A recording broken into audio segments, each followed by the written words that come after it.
So here's the headline flashing across the globe. A deal has been reached. U.S. President Donald Trump stood side by side with European Commission President Ursula von der Leyen to announce a trade framework. The spin was immediate. The U.S. and EU had averted an all-out trade war by agreeing to a 15% tariff deal. Trump wasted no time calling it the biggest deal ever made, holding it up as proof of his negotiating strength. The numbers certainly sounded staggering. In just 3 weeks, his administration had pushed through agreements valued at more than $1.3 trillion, with the EU, Japan, and the UK combined. But there's a critical twist. Among America's closest partners, one country refused to join the party: Canada. While Brussels swallowed the 15% tariff in exchange for $750 billion worth of U.S. energy imports and another $600 billion in investment pledges, Ottawa did the opposite. Canada walked away. No stage press conference, no celebratory handshake, just silence. And silence, in this case, was loud. Because Trump, furious at the refusal, threatened to impose a crippling 35% tariff on Canadian goods starting August 1st. A shock move designed to force Prime Minister Carney into compliance. But here's where the story takes an unexpected turn. Instead of rushing to salvage a deal like the Europeans, Canada deliberately hit the brakes. Insiders say Carney isn't ignoring U.S. pressure, he's outflanking it. Ottawa is rejecting the trade trap altogether and pursuing something far more ambitious: a long-game strategy. Behind closed doors, Canada has been quietly scaling up its Arctic military operations. At the same time, industry observers are noticing Ottawa's efforts to secure new shipping alliances and energy corridors, routes that could reroute global flows of fuel and goods in ways that bypass U.S. leverage. These aren't quick fixes, they're structural moves. Projects designed not just to withstand Trump's tariffs, but to outlast his presidency entirely, potentially redrawing trade maps in the Arctic Circle. This isn't just a test of wills. It's a showdown between Trump's transactional, tariff-first diplomacy and Canada's resilience through infrastructure approach. And the questions now hang in the air. Why is Carney taking a gamble this big when the EU gave in so quickly? And what exactly is Canada building in the shadows of the Arctic, far away from cameras, beyond the reach of Washington's tariff threats? Let's break it down step by step. Picking up from the last deal announcement, let's zoom in on the mechanics of Trump's framework and why Canada's rejection is so significant. On July 27, 2025, at Trump's golf resort in Turnberry, Scotland, the president finalized the EU agreement. Despite weeks of saber-rattling, he didn't go all the way to the 30% tariff he had been brandishing like a club. Instead, he settled on 15%. Now that might sound like a compromise, but don't be fooled. 15% is still a brutal hit. It applies to about 70% of everything Europe exports into the U.S. market. To give perspective, just weeks earlier, before June 2025, the average tariff on those same goods was around 2.5%. In other words, Europe was slammed with a six-fold increase overnight, and they felt it. Under the terms, Brussels had to pledge billions in energy purchases from American producers, while also ramping up imports in technology and defense, sectors Washington sees as strategically vital. To most analysts, this was less about economics and more about politics. Europe was effectively paying a price to stay in Trump's good graces. That massive commitment became the anchor of the deal. Europe was locked in, not because it wanted to be, but because it was cornered by tariff threats. This wasn't new either. It was Trump's playbook recycled, the same approach he used with Japan, the UK, and even Vietnam. Threaten crushing penalties, force panic, then step back slightly and offer a deal that still tilts heavily in America's favor, sweetened by multi-billion-dollar contracts. But here's where the narrative flipped. Carney refused. While the EU took the hit to avoid worse pain, Canada refused to even enter the same framework. Ottawa outright rejected the notion of trading its supply chain sovereignty for temporary tariff relief. That shocked U.S. negotiators. Washington had gotten used to allies folding quickly once the pressure mounted. This time, the opposite happened.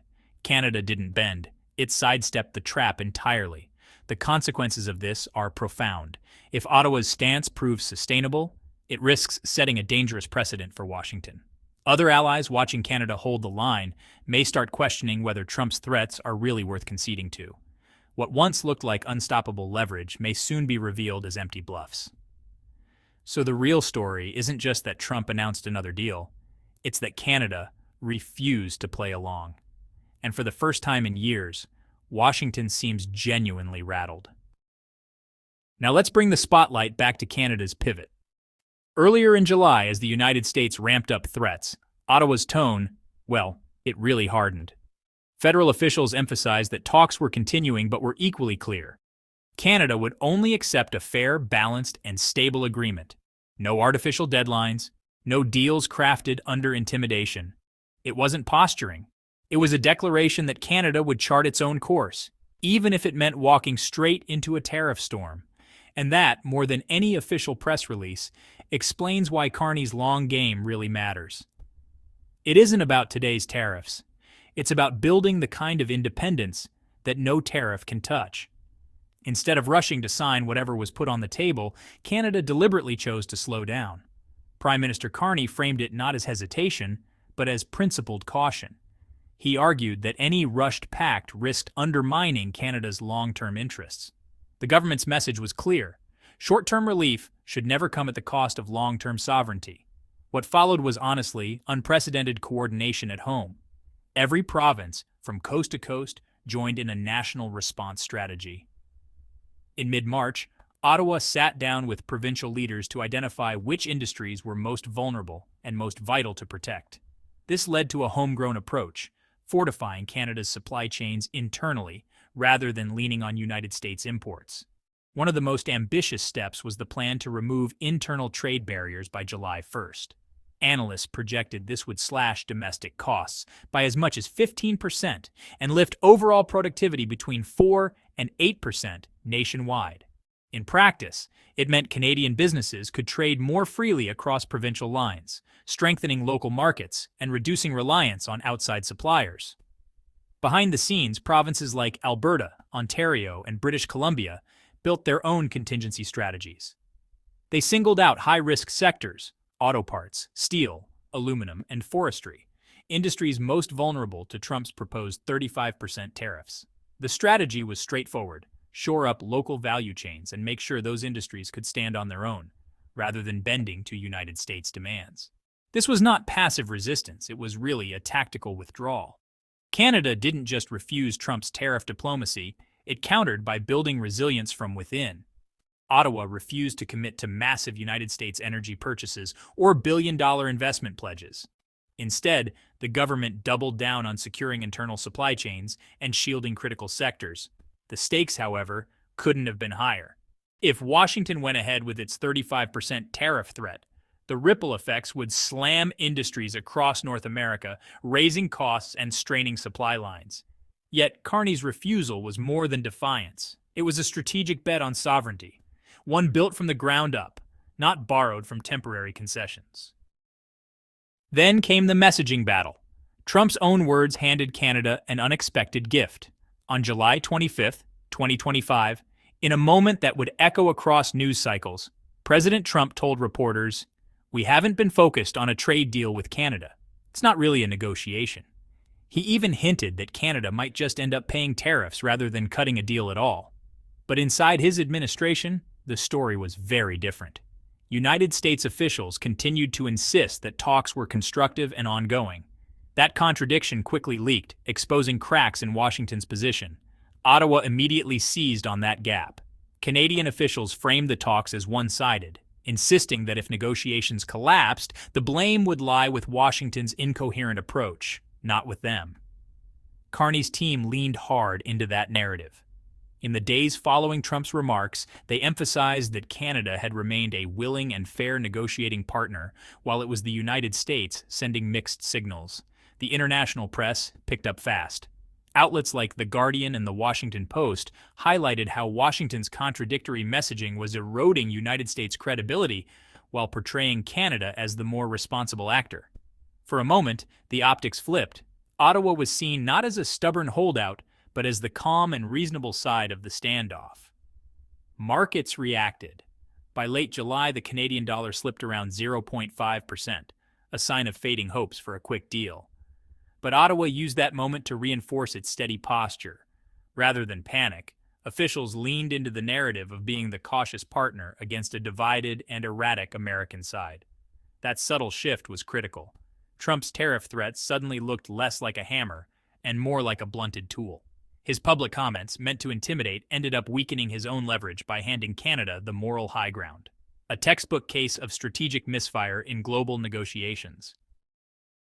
Now, let's zoom north.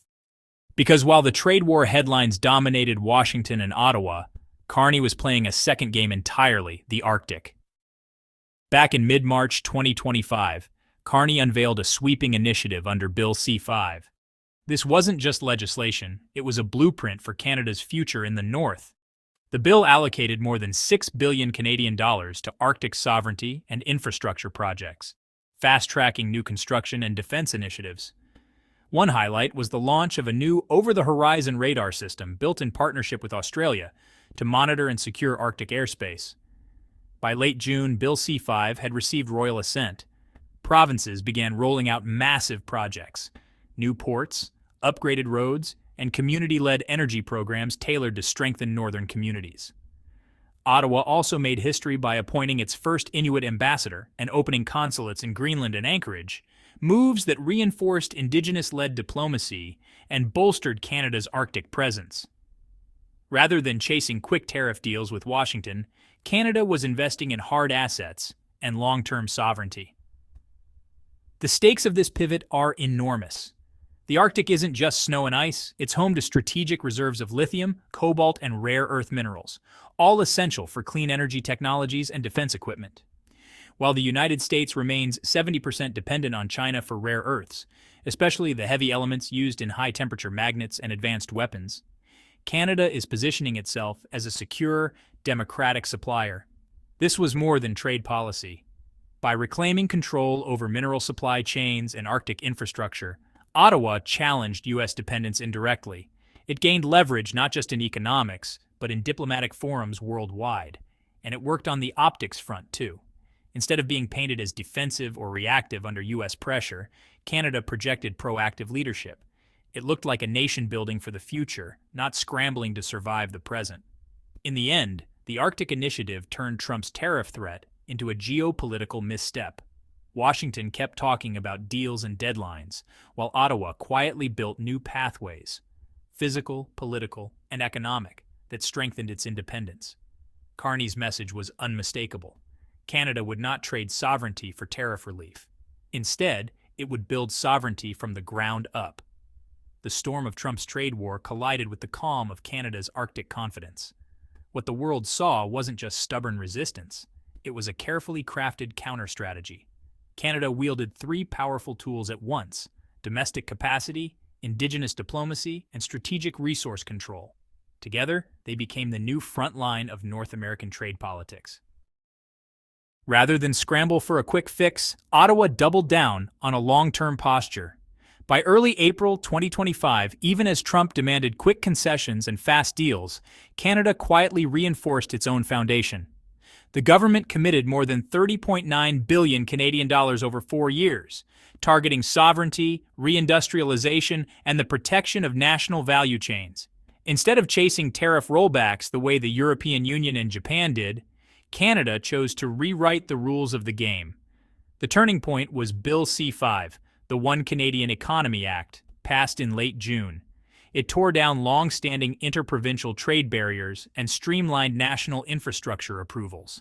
In practice, this act gave Canada structure and predictability at home, at the exact moment Washington was trying to force chaos and panic from the outside. With it, provinces and Indigenous leaders could move projects forward on their own terms, without waiting on rushed international concessions. That was the difference. Where Trump offered deals, Canada built resilience. Where Washington used export bans and tariff threats, Ottawa answered by strengthening internal supply chains and boosting domestic production. At the same time, Canada carefully aligned with provinces, local stakeholders, and Indigenous communities to shield critical sectors: autos, forestry, and especially minerals. No ad hoc billion-dollar pledges, no desperate energy contracts. Ottawa's message was simple: we'll only sign when the terms make sense. That strategy made Canada both steady in its resistance and flexible in its readiness. If Washington eventually relents and puts forward a fair, transparent agreement, Canada will engage. But it will do so on its own terms, not under duress. In essence, Ottawa flipped the board. Trump's short-term, headline-driven trade model was reduced to a one-sided game, while Canada became the author of its own narrative. The long view under Bill C-5 didn't just withstand U.S. pressure, it rewrote North America's trade playbook from the inside out. So when Trump swung the hammer of a 35% tariff, he expected Ottawa to flinch. Instead, what he got was silence, not fear, not retreat, just a cold, calculated pause. Contrast that with Europe, which rushed in with trillion-dollar concessions to escape higher tariffs. Canada chose the opposite playbook: delay the deal, fortify the homeland, and quietly build new power in the Arctic. Carney didn't sign under pressure. He rewrote the timeline. He dictated the terms, and he did it on his own turf. Now here we are, with no deal on the table and the tariff clock ticking down. One thing has become clear: the leverage isn't sitting in Washington anymore. It's sitting in Ottawa. So what happens next? Does Canada's patience finally force the United States to negotiate seriously? Or does Trump double down and try to squeeze Ottawa with even harsher measures? And don't forget the Arctic, the quiet but growing geopolitical card Canada now holds.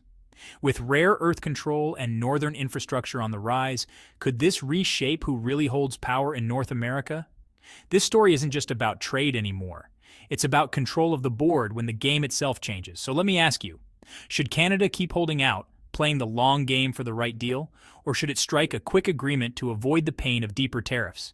Drop your take in the comments below, because this time the quietest player on the board may end up shaping the entire endgame.